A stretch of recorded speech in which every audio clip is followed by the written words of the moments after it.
Video, I'm going to talk about the facial and lingual anatomy of the mandibular central and lateral incisors.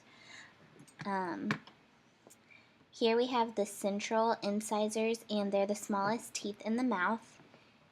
And on the facial, or also you can call it the labial surface of these teeth, there are 3 labial lobes, which you can't see on our typodont teeth, but there would be a distal lobe, a central lobe, and a mesial lobe. And then between those lobes, there's developmental grooves, which is just where the lobes came together during development. Between the distal lobe and central lobe, there would be a distolabial groove, and then between the mesial lobe and central lobe, there would be a mesiolabial groove. There's also imbrication lines, which are slight ridges down the cervical third of the tooth that run horizontally. The distoincisal angle here and the mesioincisal angle, they're almost identical, which makes the tooth bilaterally symmetrical. When looking at the lingual surface,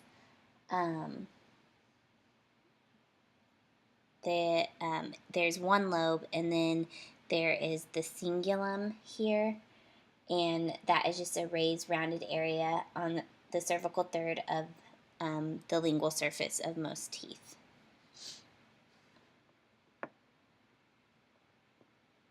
When looking at the lateral incisors, even on our typodonts here, you can tell that they are much bigger, wider, and longer than the central incisors. So here's the lateral incisors here. They're more convex and more concave.